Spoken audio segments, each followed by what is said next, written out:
Hello, and welcome to Hadassah Magazine Presents. I'm your guest host, Libby Barnea, the deputy editor of Hadassah Magazine. And I'm your other guest host, Leah Finkelstein, senior editor of Hadassah Magazine. We're thrilled to be talking today with three women who are leaders in reframing the conversation and treatment around menopause. Joining us are Joanna Strober, Lauren Tettenbaum, and Cheryl Kinsberg. More on our panelists in just a minute. Thanks to all of you in the audience for joining us tonight.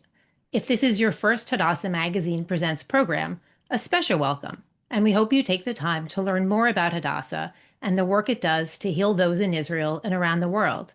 In the United States, we of course want to highlight Hadassah's advocacy on matters relating to women's health, including menopause and reproductive rights. If you're not already a member of Hadassah, please consider joining so you can enjoy the magazine, which is free with membership, as well as all the wonderful programming the magazine and the rest of Hadassah provides. And of course, your donations are always welcome and valued. Information on how to donate will be in the chat box, along with links for both membership and donations. We welcome audience questions throughout the conversation. Please be sure to write them in the Q&A. Also, this conversation will be available as a video and audio podcast. You will get a link in the follow-up email in a few days, or you can find it if you search Hadassah Magazine Presents wherever you get your podcast. And now, on to the main event. Here in the United States, around 1.3 million women enter menopause every year, and around 2 million enter perimenopause. Menopause, which is defined by a year without menstruation, occurs on average at age 52.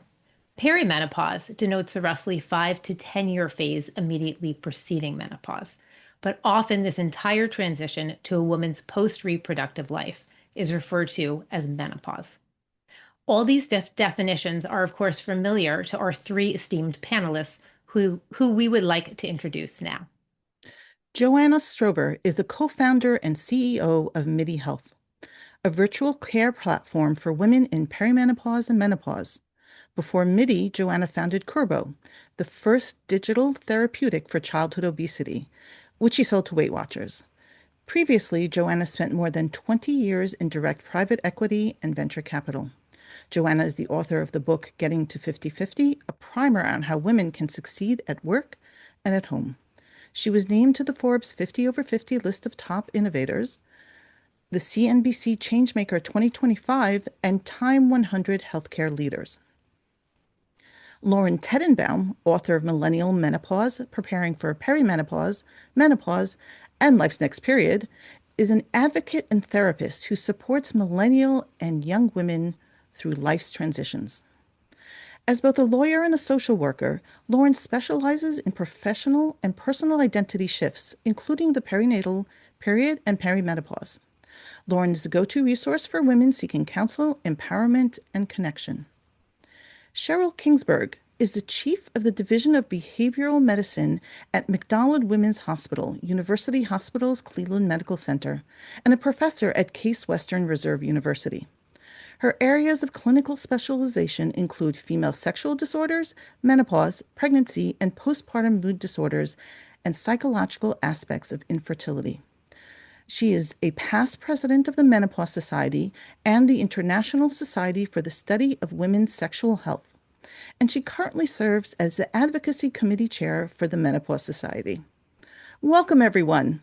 And let's start the conversation with just a quick note that, of course, women should always plan individualized discussions with their medical professionals regarding their own care. Let's begin.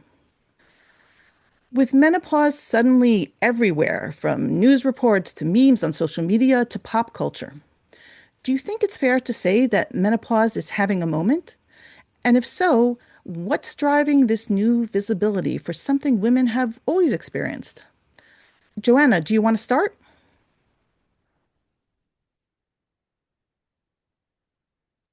Oh, Joanna, your audio is off. Yep. There we go. Hi. It's really nice to be here. I got to tell you, I'm not entirely sure what's creating it.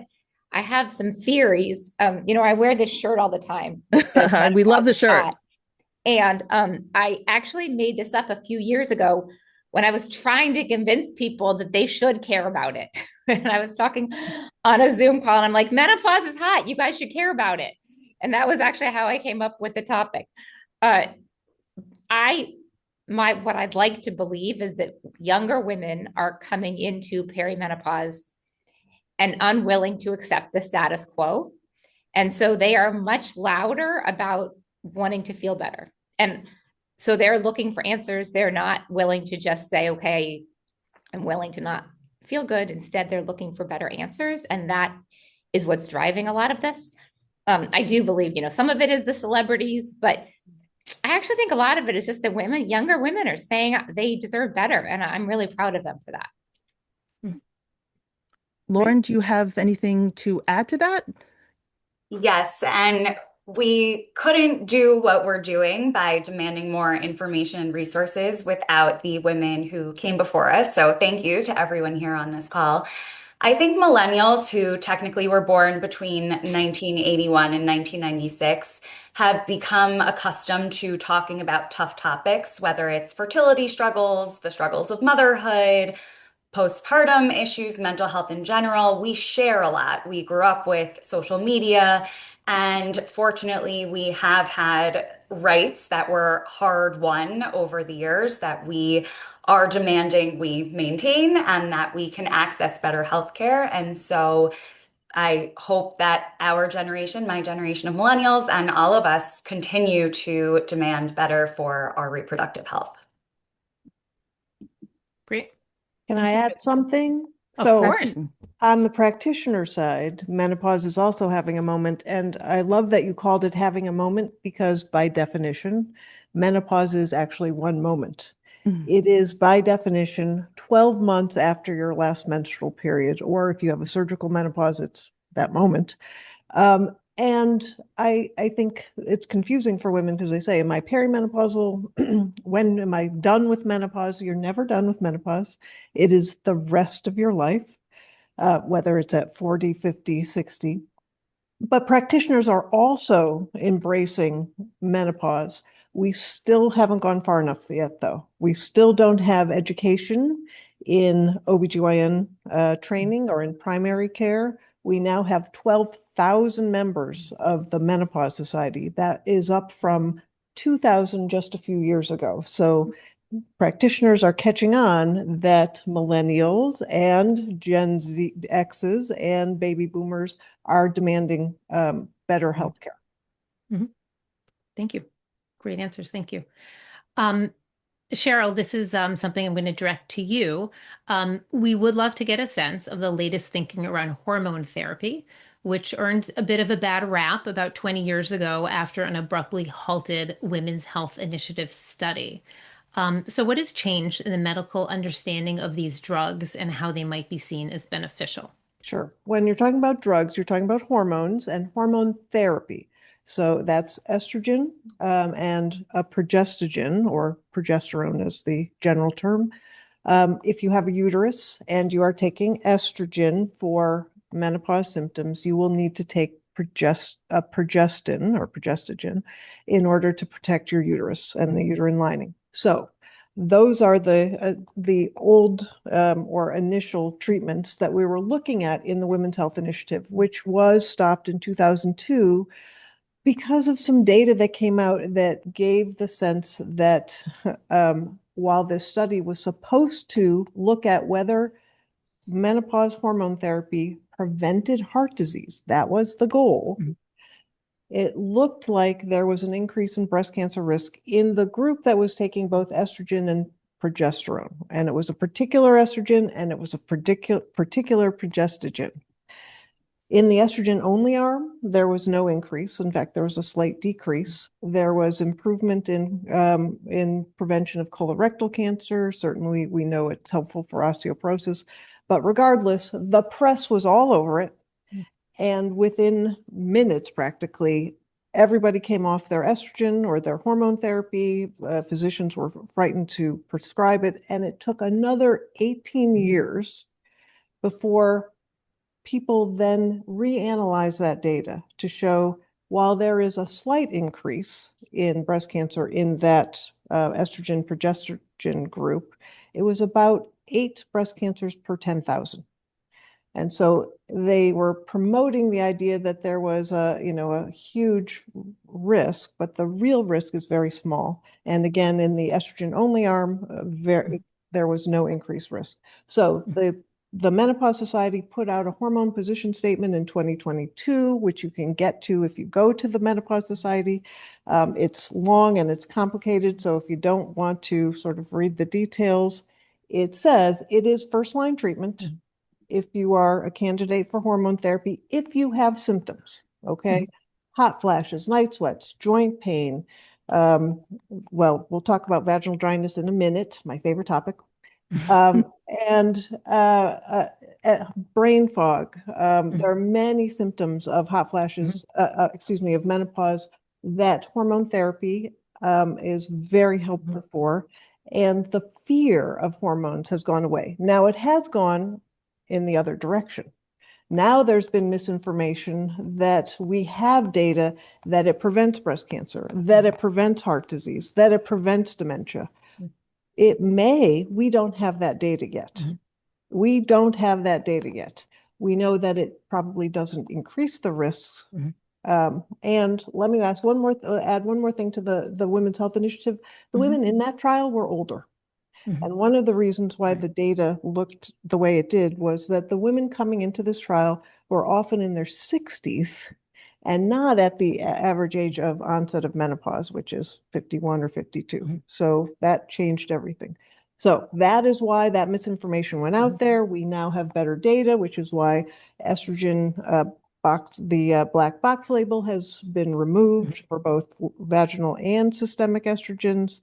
But we need to be careful. It is helpful. It is good for symptom relief, but it is not necessarily for prevention. It is not a panacea. It is not the fountain of youth. And I'm sure Joanna and Lauren hopefully will second and third. Yeah. Thank you, Cheryl. Really a very important topic to discuss. Lauren, you'd mentioned millennials and perimenopause a little bit earlier. And you have said in the past that millennials have a chance to be proactive rather than reactive about midlife health. What does that look like in practice? What do younger women just approaching perimenopause need to be thinking about?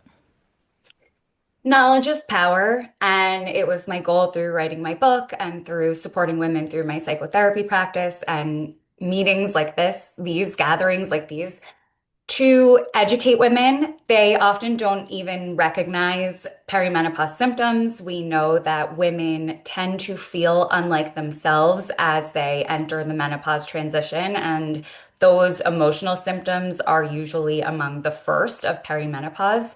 But we're not taught anything about this, and women can really suffer, and they can really suffer for many years. So, educating yourself, knowing what perimenopause is, knowing what treatment options might be available, knowing how to talk to providers about what's troubling you and how to get access to resources is really important. Knowing yourself, and when anything is new and different, knowing how to speak up about it. Also, lifestyle changes, and of course, the wide range of medical options ranging from hormone therapy to other psychotropic medications. And again, I want to emphasize lifestyle, good sleep, good nutrition, good social connection. Those can't be understated. Lauren, you mentioned speaking up and advocacy. We wanted to ask about that drive you clearly have to advocate on behalf of other women, and whether you connect that drive to your support for other causes, perhaps Jewish causes? Yes, I proudly do. Very proud to be here with Hadassah tonight and with this community. It's certainly been an interesting time to be publicly Jewish, to be a Zionist, but I am proud to be. I wear my high necklace in my author photo, and I speak at various JCCs and other community centers.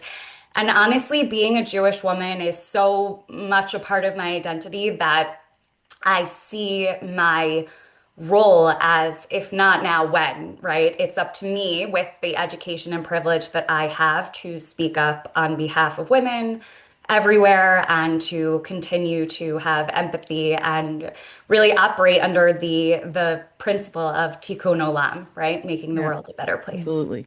Yep, absolutely. Thank you. Thank you for that, Lauren.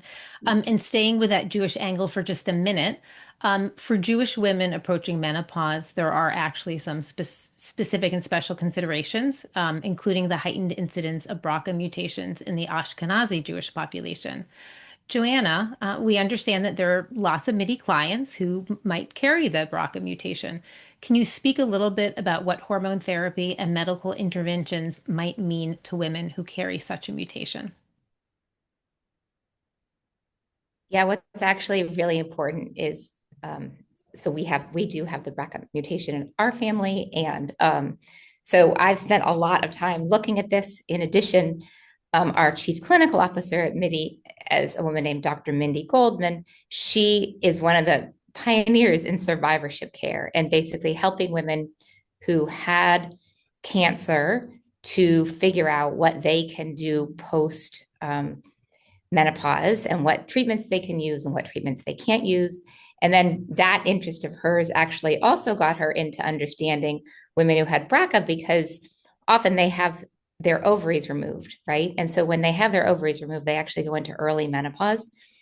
And a lot of doctors don't give them hormone therapy. And so they go into early menopause and they don't have the right treatments. So we're actually working with cancer doctors all over the country to make sure that when women do have their ovaries removed, they immediately get sent to get hormones so that they don't have to go into immediate early menopause. And in addition, there's actually a lot of research that shows that women who have the BRCA gene can absolutely take hormones. So we've been doing a lot of research on this. We actually are tracking all of our BRCA patients, and we're starting an entire part of our business so that we can make sure those women are well supported.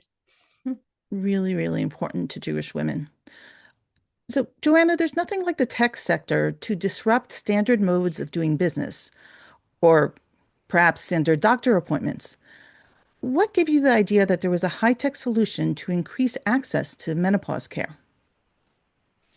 Yeah, so part of it is a high-tech solution, and part of it was actually government changes. So I had a really hard time getting menopause treatment for myself. I live in Palo Alto, California. You would think I would have some well-educated providers here, but I ended up going to a primary care doctor.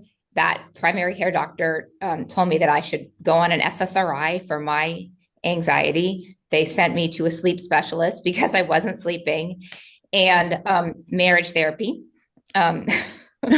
I was really sent on a terrible wild goose chase. And honestly, in the marriage therapy every week, no one ever brought up vaginal estrogen. I'm looking at Dr. Kingsford about this. Can you imagine? Like every week, they never said, "Oh, have you thought about vaginal estrogen?" And that was for quite a long time of therapy. So I learned how woefully undereducated really the clinical community is on menopause. They don't look at a woman and say, "Oh, let's start with hormones." Instead, they say, "Oh, anxiety, SSRI. Oh, not sleeping, sleep doctor." And so eventually I had to drive an hour. I went to San Francisco. I found this great doctor, and she sat down with me and she gave me 3 simple medications. She gave me estrogen, progesterone, and testosterone. And wow, my whole life changed in a very short period of time. And I was also getting back to what we were saying earlier. I was in perimenopause. I was still having my period. So I wasn't even thinking about menopause because I didn't even know what perimenopause was.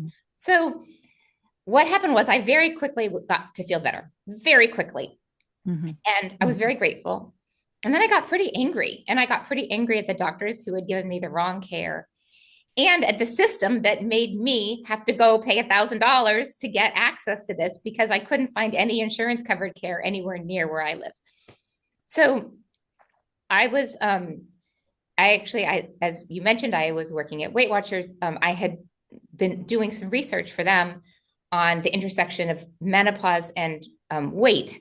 And I had this revelation that basically the menopause the COVID, this was during COVID, the COVID laws were changing. And so for the first time, you could actually use technology to take this great doctor that I was going to and scale her care nationally and get it covered by insurance. And that was just this, I was like, wow, like I can take her information and I can then put hundreds of doctors on a platform and I can use her protocols and expand those protocols out to lots and lots of women. And because the laws had changed, we could get insurance coverage. So it was really a combination of laws changing and technology. So now we have about 500 providers on our platform. We're taking care of over 25,000 women a week.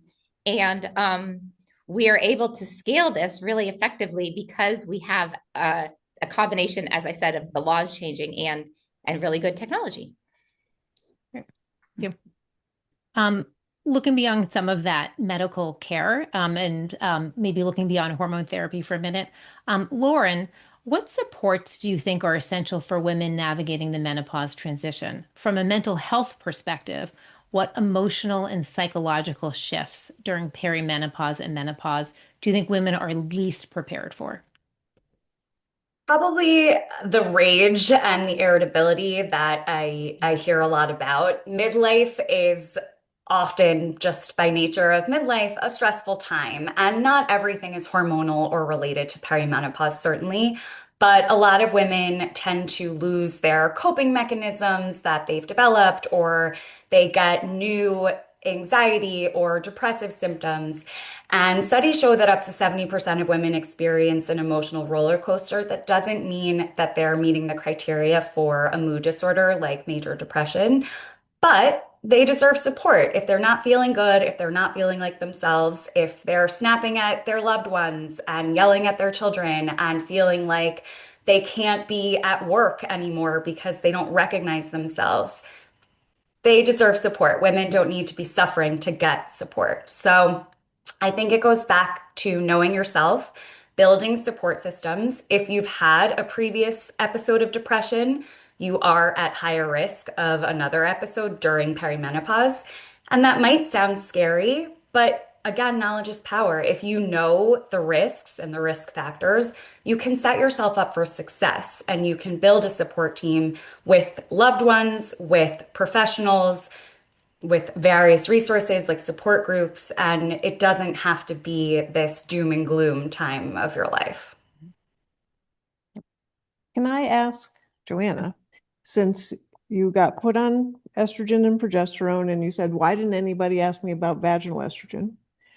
I hope they added in vaginal estrogen as well, because I'm going to want to talk about sex. But speaking of BRCA women, we just published a paper on the impact of hormone therapy on women who've had risk-reducing ovarectomy.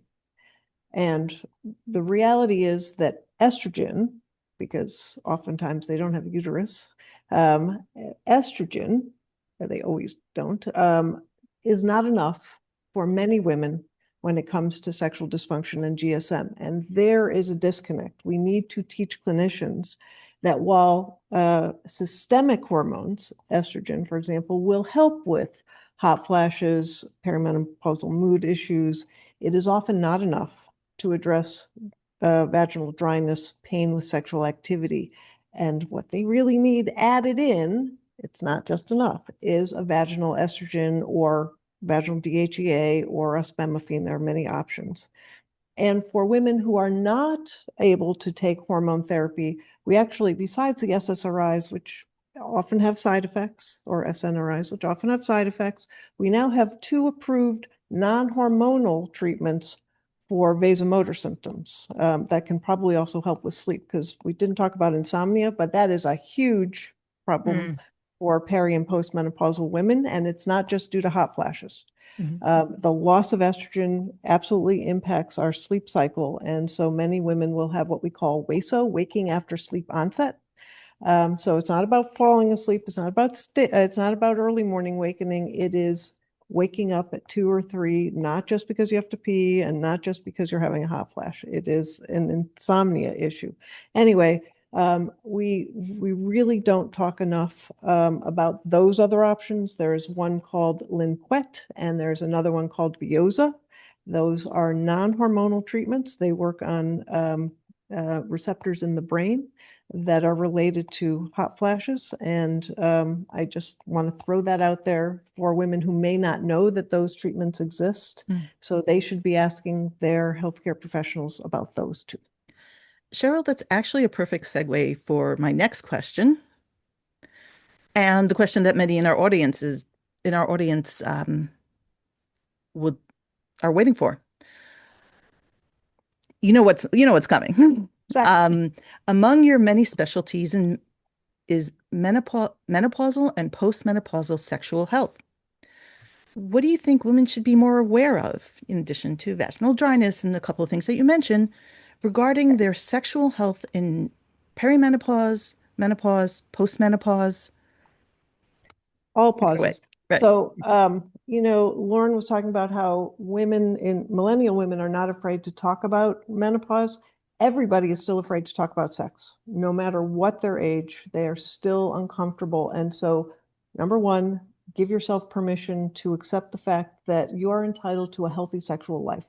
Whether you are 40, whether you are 50, whether you are 60, whether you are 80, you are entitled to a healthy sexual life. And so you should be asking your healthcare professional about your sexual concerns. And if they're uncomfortable, because some are, find somebody else who isn't. And to Joanna's point, thanks to the only silver lining for COVID has been telehealth. And so we do have sexual health experts that can provide care. I'm licensed in 42 states.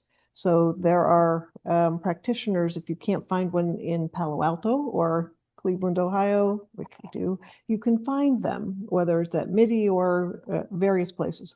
But I think women should pay attention to the fact that there are four categories of sexual concerns. One is sexual desire. Many women will talk about their loss of desire, their loss of drive at midlife.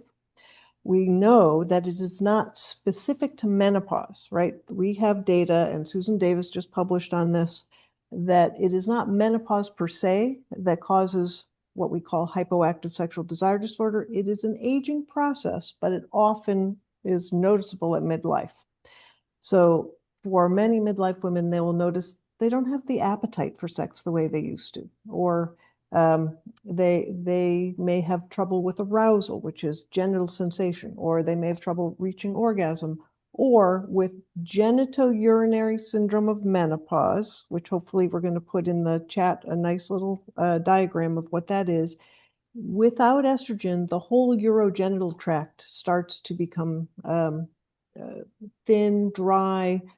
It kind of atrophies a little bit. We've changed the terminology from vulvovaginal atrophy, because who wants to know that they're atrophying, to genitourinary syndrome, because it's not just the vagina, it is also the vulva and is also the urinary tract.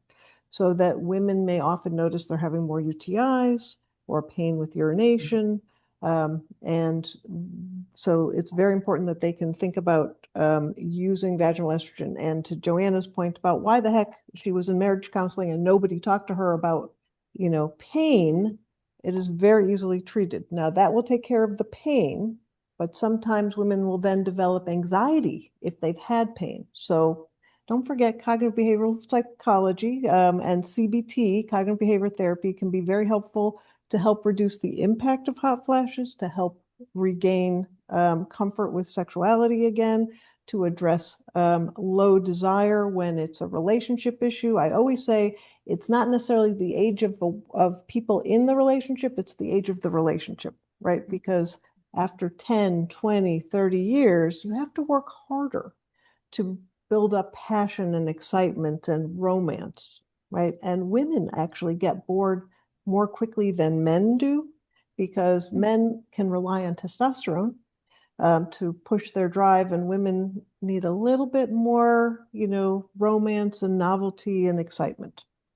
Which then brings me to the topic of testosterone. So people want to know, we know vaginal estrogen for GSM. What about desire?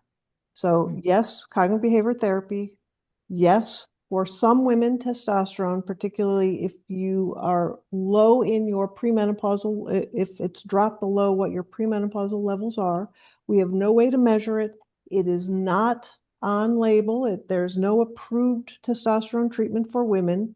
We have a published guideline of how practitioners should use testosterone with women. So please, whoever's out there, no pellets, no pellets, no pellets.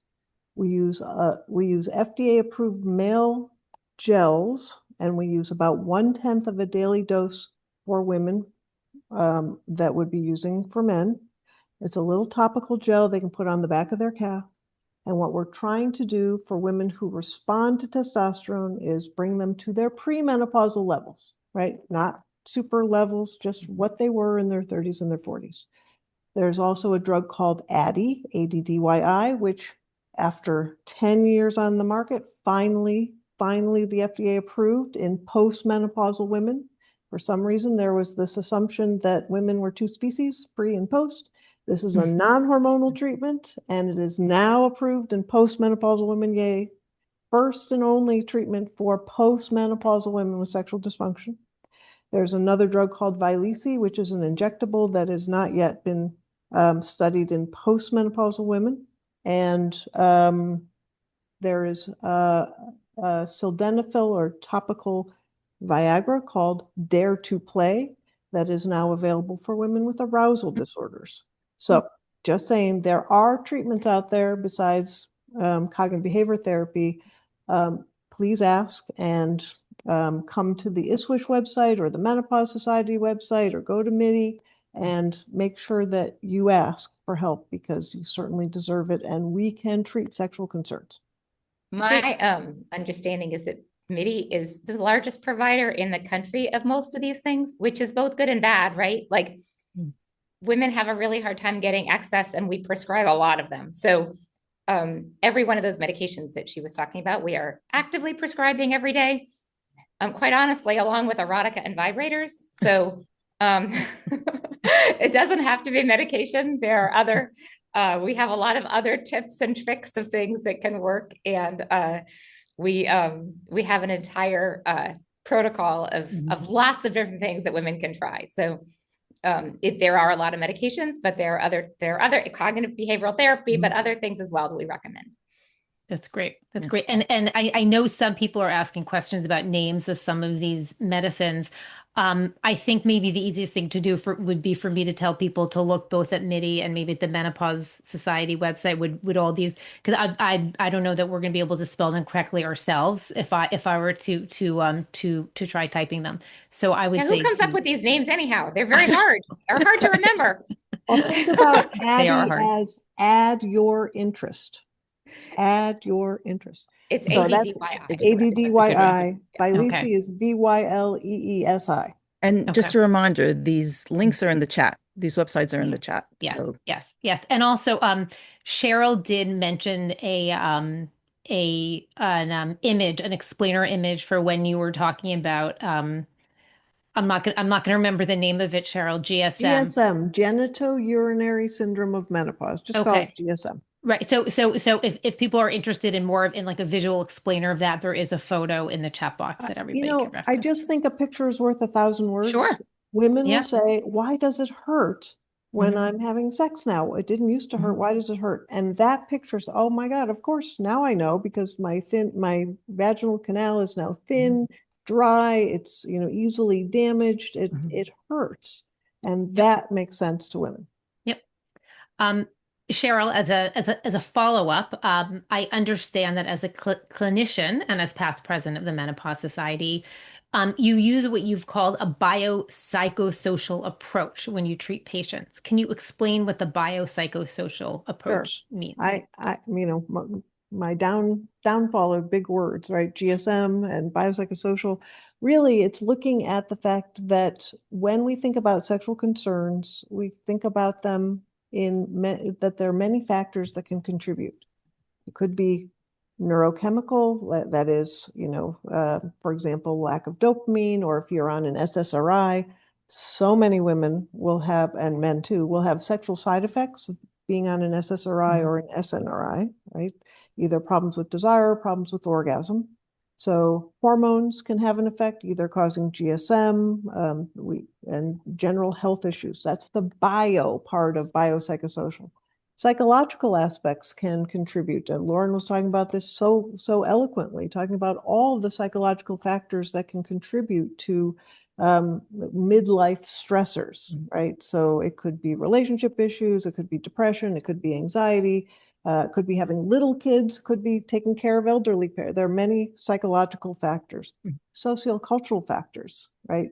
Everybody on this webinar is probably more comfortable talking about sex and menopause, and I hope they are now.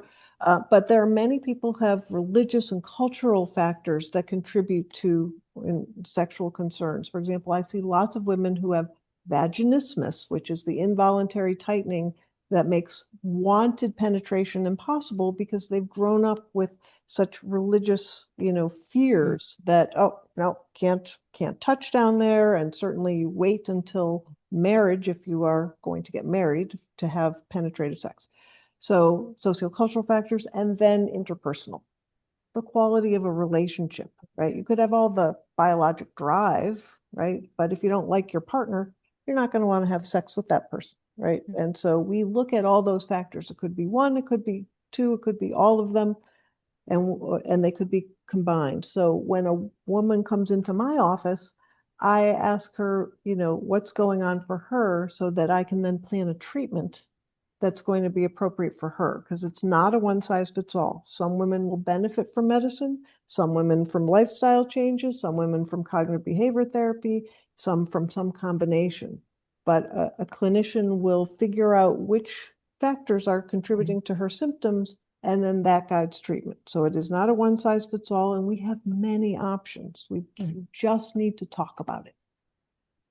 That's great. Can I just add, because I'm trying to answer questions in the chat, and you can see from the questions that there is such a range of symptoms and such a range of experiences, and women are hungry for answers, and we deserve those answers. We are not going to answer individual questions today. Every woman is different. Every woman goes through menopause differently. And of course, we can't advise on your personal health history or goals. But I think the point of this conversation is that there is a community, there are resources available, and we've given many, and has such a robust website, for example.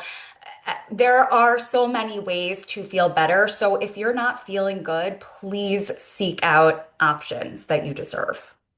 Absolutely. I think the one thing I want to add to that is because this is my third webinar today, and there's so much misinformation out there.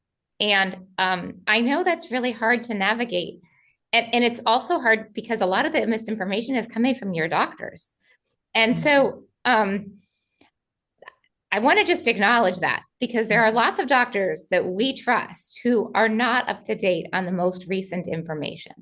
And so, I've been asked all day long, I've been told I'm too old for hormones. You're not too old for hormones, especially not vaginal estrogen. We put it on 85-year-old ladies because it prevents UTIs.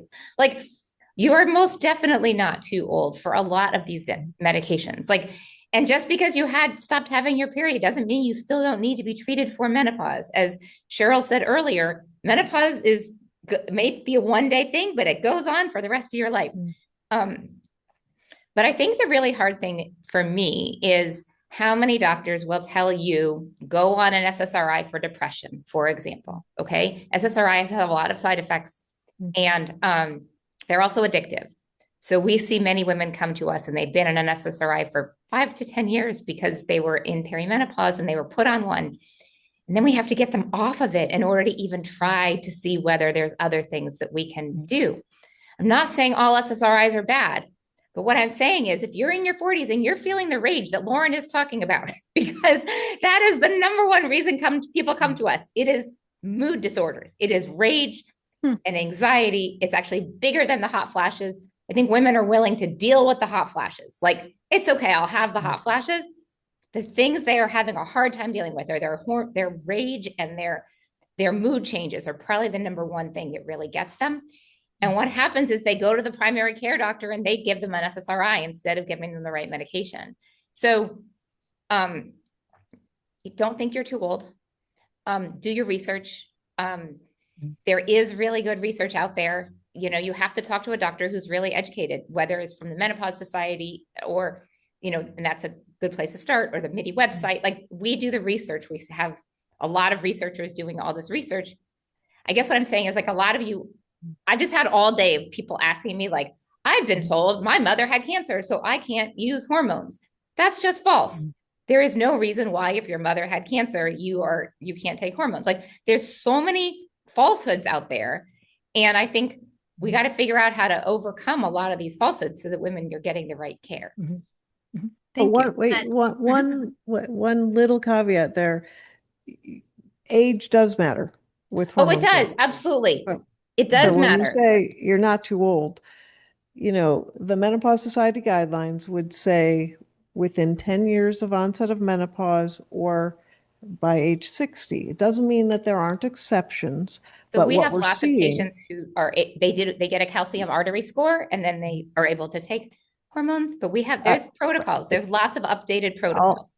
I just don't want the misinformation that went out a few months ago that said everybody, because now you talk about the social media, now women in their 70s and 80s are coming in saying, did I miss the boat? Because I was, I went through menopause during the Women's Health Initiative. And so now I see that it's the fountain of youth, and what can I go on? And for the most part, women in, it's an individual in that, over 60, but really be very careful and don't assume that you're never too old to start systemic hormones. You are never too old to start vaginal estrogen. And these other drugs are certainly possible. And SSRIs may be difficult to come off of. They are not technically addictive. They're difficult to come off of. We are having a lot of issues right now trying to get women off of SSRIs. But by definition, they're not addictive. I'm going to jump in with a couple of audience questions, and thank you to Joanna and Lauren. You've been answering some of these, but I want to really make sure that everybody on the webinar is able to hear some of these. And again, some people are writing in with very specific questions, and I don't know that we're in a position to answer very personal questions, but general ones we can certainly try to answer. So. Somebody has a question about connection between gut health and menopause. They feel like their gut digestion has slowed down immensely with perimenopause and menopause. I can't eat many foods now, IBS-like symptoms. So can one of you speak about a correlation between gut health, motility, and menopause? Women don't get enough fiber. I'll just say fiber. There is definitely a connection. And it may be more age-related than specific to menopause. But it's complicated. Okay. Wait, I'm scrolling back up. Okay, so this is a question I myself have had. Actually, I know many women who've had this question. How do you get accurate results from hormone tests when you get your blood drawn one time? It's a snapshot of you on one day. Since hormone levels change over the course of a month, don't we need readings more frequently? And since everybody's different, how do I know that my normal perimenopause levels were where they should be? You don't. Good point. Yes, it is hard to know. It's a snapshot, and by definition, perimenopause are the fluctuations of hormones, which is why you have more symptoms, right? Margaret Mead coined the term postmenopausal zest. Many women, once they are through that transition, can really now sort of shine. So do not assume that menopause means the end of your brilliance, your creativity, your growth. Perimenopause is the harder part. So keep in mind postmenopausal zest. But the question to the hormone testing, if your FSH level is above 30 nanograms per deciliter and it stays consistently, and yes, you should have it tested more than once, but a high FSH, follicular stimulating hormone, that is pretty much a sign of menopause. But I get lots of questions about testosterone, and there is no great accurate testing for testosterone levels in women. It requires a fancy lab, and so you're trying to get total testosterone, which will give you sort of a snapshot, and even time of day does determine that. And it doesn't tell you whether testosterone will help you. It doesn't tell you whether you have hypoactive sexual desire disorder. And we only use it for sexual desire. We don't have data that it does other things. So again, if people think it's going to, give me the fountain of youth, we have data on desire, and it's an empirical use of testosterone, meaning you can measure it. It won't tell you whether you have a problem, and it won't tell you if it'll help. We use it, we measure to make sure we haven't put you into a really high range, and then we see whether it helps. Okay. Okay, so it looks like we've temporarily lost Joanna, but I'm sure that she is going to come back in just a minute, and she probably just had. Right. Um, These are all great yeah, questions, and I absolutely love, Cheryl, the postmenopausal zest. yeah, That's very wonderful. optimistic, isn't Yeah. it? Are we waiting a minute or two for Joanna? Yeah, but as let's give Joanna just a minute to see if she comes back. But as we do this, I'm going to ask a question. This was about perimenopause. So Lauren, maybe you'll know this, and if not, somebody asked, "Are you familiar with the perimenopausal symptom called internal vibrations?" I haven't personally heard that, Mm. but I will say that anything new and different that can't otherwise be explained, I mean, it's certainly worth talking to your provider about. Okay. Okay. Okay. Okay, there are lots of other, Yeah. let's see. Wait. People are asking about weight gain, which is common during menopause.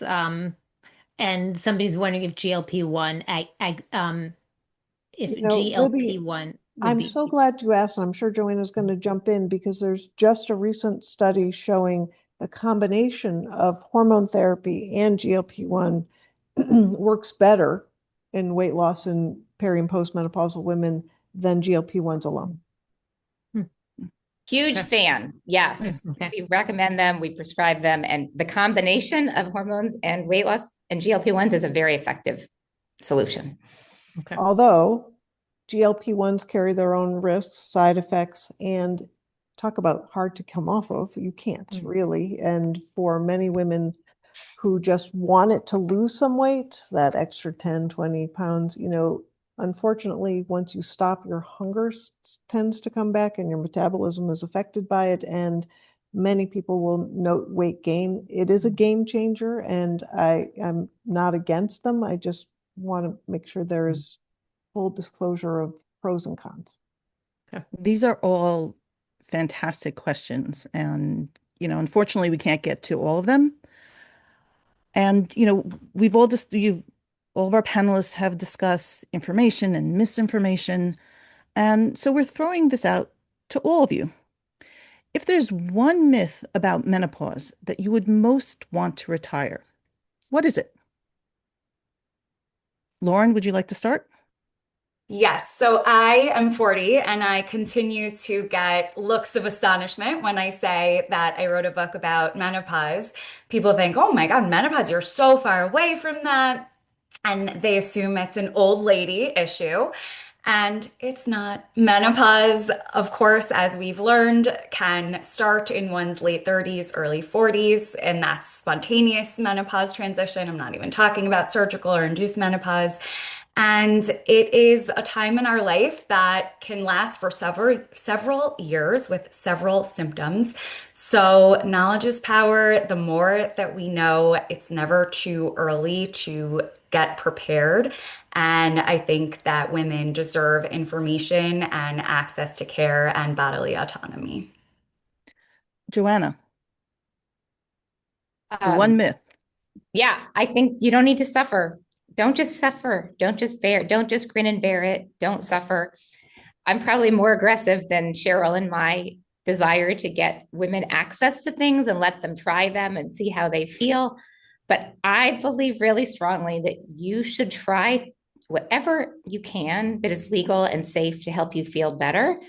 And you should experiment and be open-minded to different things. And whether it's nutraceuticals or whether it's weight loss medications or whether it's hormones, like be open-minded and realize you don't need to suffer. You can you can feel great, and you should be proactive in trying to do that. Cheryl. Well, I'm not going to disagree with the women shouldn't suffer. I think the biggest myth is that it's a natural part of aging and therefore you should learn to live with it. And that is not true. Our hair turns gray, we don't live with that. And we certainly can have many, many treatments that can be helpful. I don't know that I am not wanting women to try things. I just want to make sure they are evidence-based and that it's shared decision making with patients and their practitioners so they know the pros and the cons. And, the Menopause Society will talk about evidence-based medicines. At university hospitals, we've developed a midlife women's health program that has many of the same things that MIDI has in that we have not just primary care and OBGYNs, but just to the point and to Lauren's point about is it being sent for, SSRIs or therapy? If it is a sleep problem, we have sleep medicine. If it is a weight problem, then we have endocrinologists who are obesity specialists. We have rheumatology. We have a whole list of every subspecialty and a practitioner who is interested in midlife women with those problems so that they don't get shunted off to, oh, it must be depression, take an SSRI. They recognize that we're starting with midlife and midlife women, and it's not always just a menopause symptom, but it is about midlife. And we want to make sure that women have healthy lives well into their 80s, 90s, and beyond. That's a very good note to end on. Thank you, Joanna, Lauren, and Cheryl, for being with us for this important discussion. And if you could, please stay with us just a minute longer. Before we say goodbye, we have a few announcements about upcoming programs. On Thursday, February 12th at 8 p.m., Hadassah Magazine executive editor Lisa Hostein will speak with award-winning author Mary Morris about her recent novel, The Red House. A mystery that toggles between contemporary New Jersey and Mussolini's Italy during World War II, the book explores hidden Jewish identity and history and the lasting impact of trauma. And on March 26th, Lisa Hostein will be in conversation with award-winning novelist Allegra Goodman about her new book, This Is Not About Us. And don't forget, in case you missed any live Hadassah Magazine Present events, you'll be able to get the podcast version and listen while taking a walk, commuting, cooking dinner. Please be sure to share the podcast with your family and friends. We would like to thank the magazine's digital editor, Ariel Kaplan, who both promoted and produced this event. And we'd like to give a shout out to our partners in the engagement division and the marketing and communications division of Hadassah, who always play an important role in making these events happen. And a huge thank you, of course, to Joanna, Lauren, and Cheryl for taking the time to share their insights and wisdom with us. Thank you. Thank you. Thank you. And thank you all for joining us today. I'm sorry that we couldn't answer more of your questions. They were all very important. And we do recommend that you look for the follow-up email that's going to come out next week and have a little more information. And we hope to see you back at our next program, everyone. Good night. Good night. Have a good night.